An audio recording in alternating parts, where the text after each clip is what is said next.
السلام علیکم. دس از حافظ تنویر سلمان.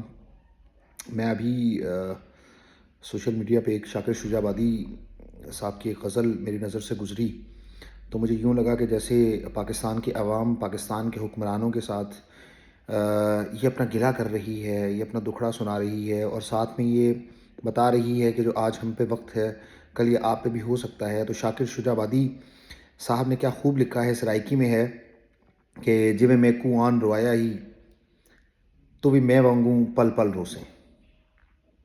جویں میں کو آن روایا ہی تو میں وانگوں پل پل روسیں.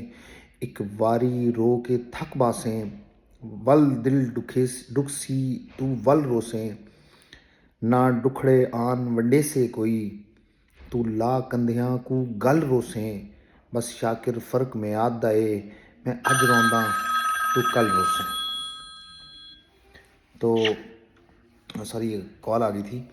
تو پاکستان کے حکمرانوں کو کچھ خیال کرنا چاہیے کہ آج یہ تھوڑی سی زندگی ہے، چند آسائشیں ہیں، ایک آپ کمفرٹیبل زندگی گزار رہے ہیں اور آپ کے ہاتھ میں ہے کہ آپ پاکستان کی عوام کو، مسلمانوں کو اور یہ سب کو مطلب آپ ایک اچھا وہ دے سکتے ہیں، معیار زندگی دے سکتے ہیں، روزگار کا ایک وہ دے سکتے ہیں، امپلائمنٹ جو ہے وہ اس کے مواقع فراہم کر سکتے ہیں. ان امپلائمنٹ کلیم یہاں پہ نہیں کیا جا سکتا.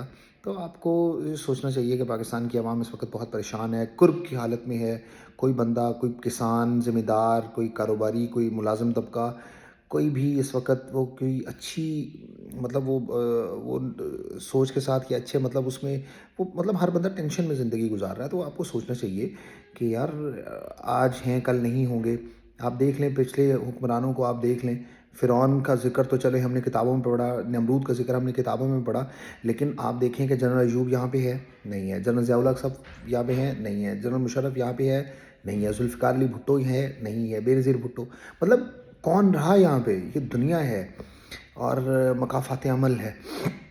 آج آپ جو کر رہے ہیں یہ کل اس سے پہلے کہ اللہ کی لاٹھی چلے اور آپ کو نشان عبرت بنا دیا جائے، اللہ سے ڈریں، اللہ سے پناہ مانگیں اور مخلوق خدا کی خدمت کریں. اللہ تعالیٰ آپ کو جزائے خیر عطا فرمائے. بہت شکریہ. نوازش.